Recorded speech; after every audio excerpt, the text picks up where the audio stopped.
Class 10-এর Bengali, class 10-এর Bengali আবার আসিব ফিরে। তোমরা সবাই মন দিয়ে শোনো আর লেখো, আর সবাই লাইক অ্যান্ড সাবস্ক্রাইবটা দিয়ে দাও। সবাই লাইক অ্যান্ড সাবস্ক্রাইবটা দিয়ে দাও, আর সবাই মন দিয়ে শোনো আর লেখো।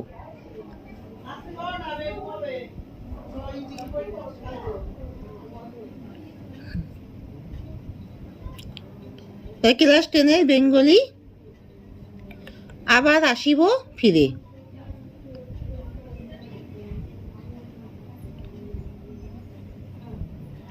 লিখেছেন জীবনানন্দ দাশ।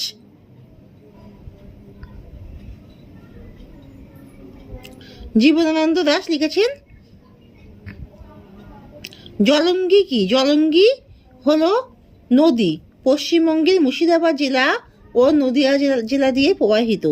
অতীতে এর নাম ছিল খরে নদী। নদীটি মুর্শিদাবাদে পদ্মা নদী থেকে উৎপন্ন হয়ে নদিয়া জেলার পলাশীপাড়া, তেহট্ট, কৃষ্ণনগরের পাশ দিয়ে প্রবাহিত হয়ে মায়াপুরের কাছে ভাগীরথীর সাথে মিলিত হয়েছে। এই মিলিত প্রবাহ হুগলি নামে পরিচিত। নদীটির মোট দৈর্ঘ্য 110 কিলোমিটারের কাছাকাছি।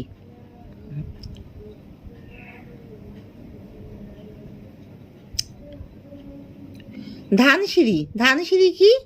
আসামের গোলাঘাট জেলা এবং নাগাল্যান্ড ডিমাপুর জেলার প্রধান নদী। ধানসিঁড়ি নদীর উৎসস্থল নাগাল্যান্ডের লাইসাং পর্বত। ব্রহ্মপুত্র নদীর সঙ্গে মিলিত হওয়ার পূর্বে নদীটি দক্ষিণ থেকে উত্তর দিকে 352 কিলোমিটার প্রবাহিত হয়েছে।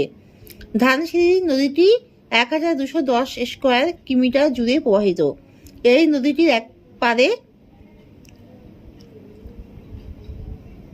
রয়েছে ধানসিঁড়ি রিজার্ভ ফরেস্ট, অপর পারে রয়েছে ইনটঙ্কি ন্যাশনাল পার্ক। আবার আসিব ফিরে কবিতাটির কবিকে কবি জীবনানন্দ দাশ। কবিতাটি কোন কাব্যগ্রন্থের অন্তর্গত? আবার আসিব ফিরে কবিতাটি রূপসী বাংলা কাব্যগ্রন্থের অন্তর্গত। কবি জীবনানন্দ দাশ রচিত প্রধান কাব্যগ্রন্থটির নাম কি? কবি জীবনানন্দ দাশ রচিত প্রধান কাব্যগ্রন্থটির নাম বনলতা সেন। কবি জীবনানন্দ দাশ কর্মজীবনে কি করতেন? কবি জীবনানন্দ দাশ কর্মজীবনে ইংরাজি সাহিত্যের অধ্যাপনা করতেন। আবার আসিব ফিরে কবিতাটিতে কবি কোথায় ফিরে আসতে চেয়েছেন? আবার আসিব ফিরে কবিতাটিতে কবি জীবনানন্দ দাশ তার জন্মভূমি বাংলাদেশেই ফিরে আসতে চেয়েছেন। কবি মৃত্যুর পর কিভাবে